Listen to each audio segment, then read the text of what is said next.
una semana más aquí en Flujo de Letras. Y digo una semana más que en realidad ha sido un mes, mil disculpas, pero he tenido actividades y situaciones que han pasado en mi vida que, digo, todo muy bien, gracias a Dios, pero que me han absorbido, que de pronto por más que quiero, no he podido hacerlo, pero aquí estamos. No hay que quitar el dedo del renglón. Esta familia lectora, seguimos adelante. Así es que, por favor, síganle dando like, sigan suscribiéndose, sigan, por favor, en redes, en Instagram, en Face y demás. Así es que aquí estamos para darle continuidad a esta gran familia lectora. ¿Y qué o a quién tenemos? Más bien, vamos a empezar con nuestra frase, como lo hemos hecho, la dinámica del programa. Después nos vamos con nuestro parador literario y al último nuestra colación, que también, digo, de pronto se ha puesto de moda esta temática. Y te voy a decir por qué. Cada una de las situaciones que te voy a presentar estarán bien justificadas. Vamos, ahora sí, con nuestra frase de esta semana de marzo. ¿Cuál es? Dice Confucio: el hombre que mueve montañas empieza quitando piedrecitas. Por supuesto, las grandes cosas se dan siendo constantes. Y aunque parezca insignificante algo, el día de mañana ves acciones titánicas. Así es que no lo perdamos de vista. Vayamos a nuestro parador literario. ¿A quién tenemos esta semana de marzo? A un gran escritor inglés, que es más conocido por el seudónimo George Orwell. Y en realidad su nombre de pila es Eric Arthur Blair. Él va a nacer un 25 de junio de 1903 y fallece un 21 de enero de 1950. Insisto, más conocido como George Orwell. Él va a estudiar, ¿sí?, en el colegio Eton y luego va a formar parte de la policía imperial, inglesa en Asia. Estas experiencias, él, aunque va a estar estudiando y todo, su vida va a estar llena de movimientos bélicos importantes. Entonces, él al estar en la policía, lo que va a destacar es el escribir, más bien van a ser fuentes de inspiración todos esos acontecimientos que acompañan en su vida. Y en realidad, el hecho de pertenecer a la policía imperial inglesa en Asia, él escribe la novela de Días en Birmania. De esta manera, vive varios años también. Insisto, su obra literaria va a estar acompañada de sus experiencias. Va a vivir en París y Londres. Tanto va a dar origen a esta novela, Sin Blanca, en París y Londres. Luego, digo, no solo es un escritor de narrativa, de novelas, sino también va a ser de ensayos. Y ahorita te voy a decir dónde empieza esa parte. Ya la historia lo va acompañando, esos movimientos bélicos que tanto la obra más importante de Rebelión en la Granja también tiene que ver con todos los aspectos políticos e históricos que marcan o que le tocan vivir y experimentar a lo largo de su vida. También él va a ser colaborador de los republicanos en la Guerra Civil Española, que va a dar origen a uno de sus textos llamado Homenaje a Cataluña.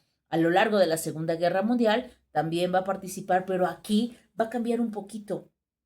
También va a llegar a participar en la radio, en periódicos, en el periódico Observer, en el periódico Tribune o Tribuna, y va a estar ahí con ensayos. Ahí sí va a enfocarse a ensayos que tienen que ver obviamente con la política y demás, que tienen que ver con toda la situación histórica que lo acompaña, insisto, en su vida, pero también va a estar, formar parte de la radio, de la BBC, y su obra en sí nos va a marcar su postura política y su moral, la forma en que ve todo esto. Y surge una de las grandes novelas y por la cual es más conocido George Orwell, que es Rebelión en la Granja. Bastante interesante.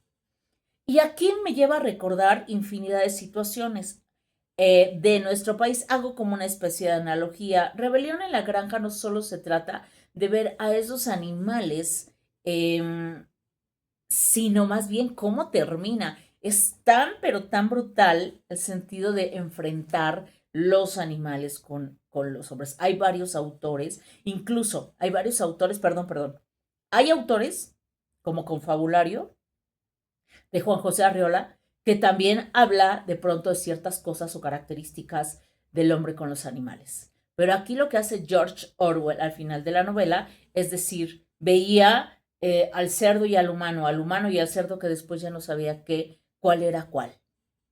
Y es totalmente catastrófico, pero si analizamos el día de hoy, estamos viviendo una situación bastante densa de la historia de la humanidad en pleno siglo XXI. Por supuesto. Por eso dije, creo que no, las lecturas siempre llegan por algo. Por eso cuando empecé a escuchar, es que lo están leyendo, es que de manera docente, es que fíjate que de manera personal retomé la lectura de Rebelión en la Granja. Incluso llegarme a encontrar a gente que me decía, ¿sabes qué? Yo había escuchado, pero no me había detenido a leerlo. Lo leo por primera vez y me fascina. Y es una crítica tremenda, por supuesto que es una crítica tremenda. También, aparte de Rebelión en la Granja, debo mencionarte que hay otro texto que es 1984, la cual la narrativa es extraordinaria. Y él se anticipa a muchas cosas, es visionario. Es bastante interesante el ir a su obra, pero nos vamos a detener en Rebelión en la Granja. Un texto, insisto, que marca la postura de este gran autor inglés, de todo lo que ha vivido y experimentado, de su postura, insisto, política, moral y demás, y que él lo que hace en Rebelión en la Granja es precisamente una crítica a la situación rusa, a su revolución, a la revolución rusa, que pertenecen a las primeras revoluciones del siglo XX. Ojo, primeras revoluciones del siglo XX, que es la China y la rusa. Y aparte, después del siglo XX tenemos dos movimientos bélicos más importantes y mundiales, que es la Primera y la Segunda Guerra Mundial. Pero regresando a las revoluciones, que no es lo mismo que la guerra, a las revoluciones, la rusa, que tiene tanto impacto, porque obviamente encontramos a tres personajes, Lenin, Stalin y Trotsky, de la Revolución Rusa. Lenin es como el cerebro que lideró todo, dejó obviamente una explicación de los quinquenios para el campo, algo bastante estable y desde el conocimiento. Pero ¿qué sucede cuando pues fallece y Stalin se queda? Trotsky es la persona preparada, el intelectual político, el que tenía una visión de esta manera y de esta otra se debe de hacer o se debe de seguir el plan revolucionario de Lenin. Pero Stalin no, Stalin que significa cero, él dice ganamos la revolución y es todo eso. Lo que se odiaba y los ideales de la revolución se van abajo. Y Stalin aplica totalmente el poder y se transforma precisamente en esa parte que se odió. Totalmente una dictadura, totalmente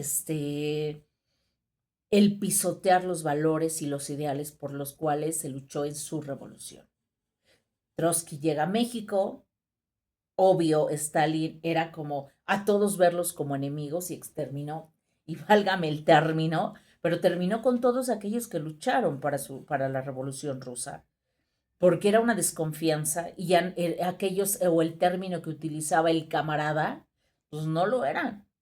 Si eran enemigos y hay que deshacerse de los enemigos. Entonces, la postura de Stalin fue totalmente negativa. Trotsky llega a México, lo asesinan en México. Y aquí es donde digo, un texto, la literatura y el arte es universal y atemporal, por lo tanto siempre vamos a encontrar un reflejo. Por eso es bien interesante. Políticamente hablando y humanamente hablando también. Así es que échale un vistazo a Rebelión en la Granja. Velo, léelo de manera crítica. Cada frase, aquella que te llame la atención. Y es a lo que iba un poco con la historia.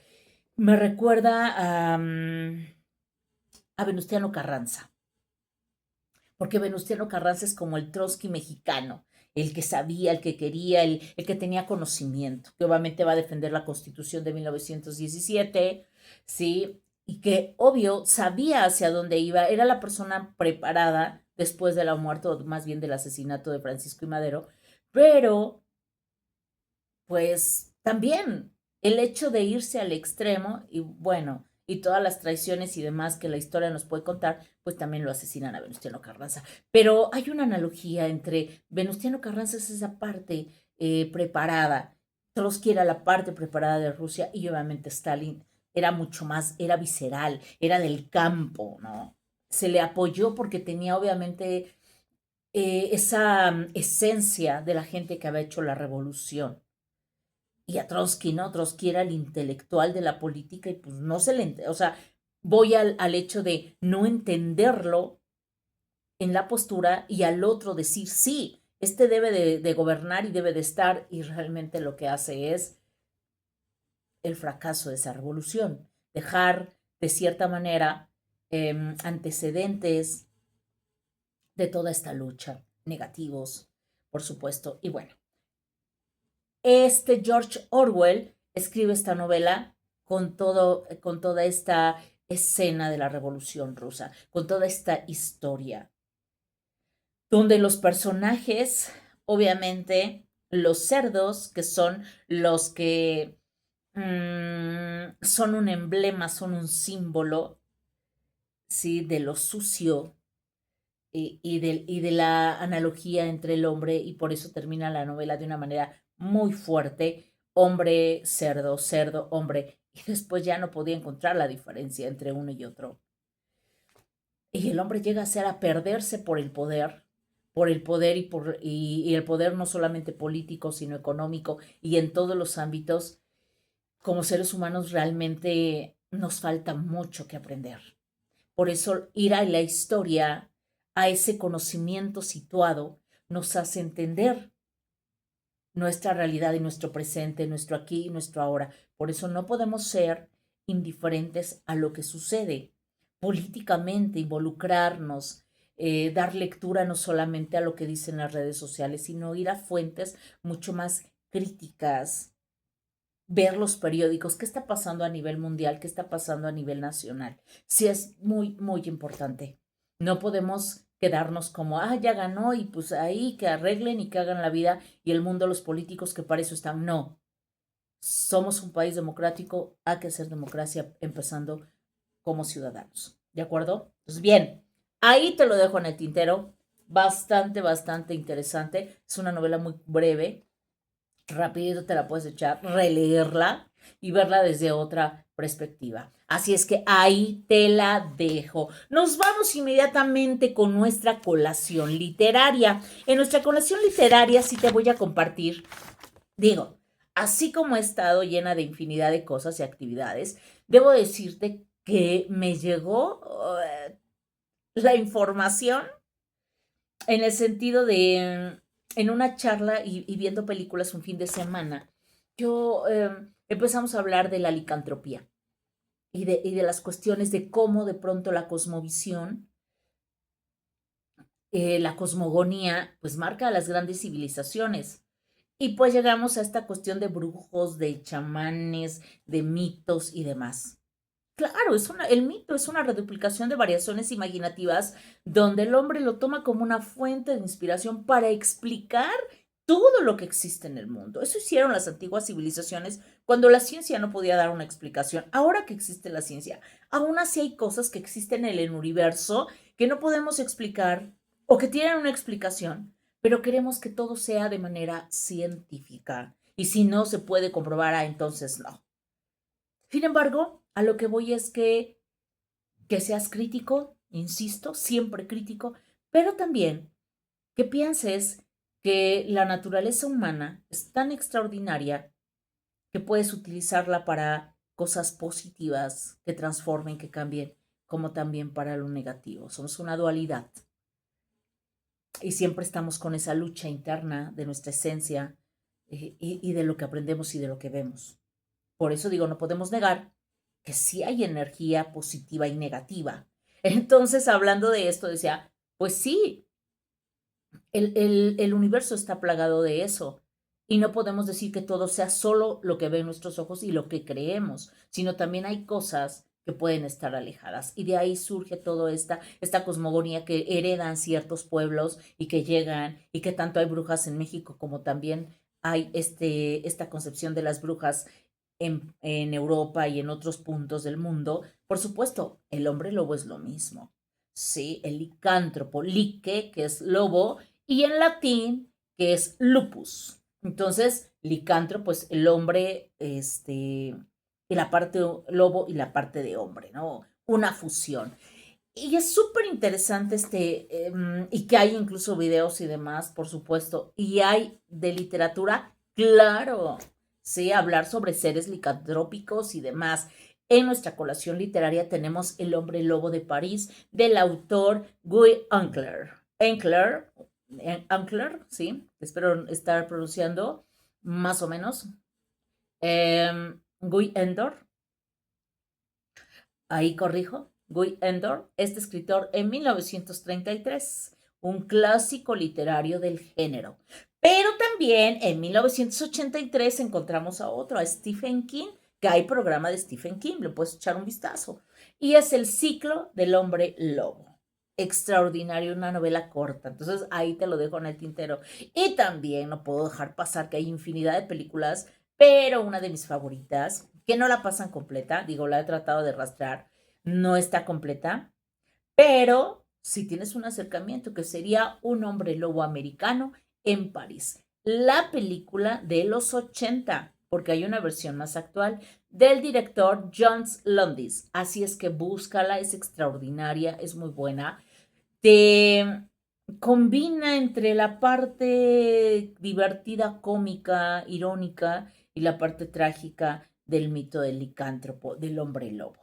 Y la transformación se me hace genial, porque hay unas transformaciones que llegan entre lo grotesco y demás. Digo, para la época los efectos especiales eran magníficos, me encanta.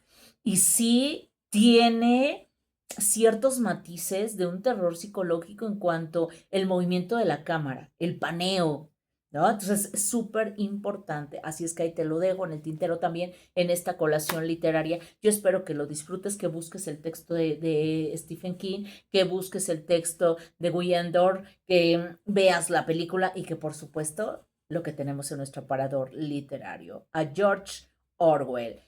Así es que amor, paz y salud, nos vemos pronto, ahora sí voy a decir pronto, no la fecha, pero estamos en contacto, mi queridísima familia lectora. Si no te has suscrito al canal, hazlo y sígueme en redes sociales, en Instagram como en Facebook como María del Rayo o Rayo Vega. Así es que hasta la vista.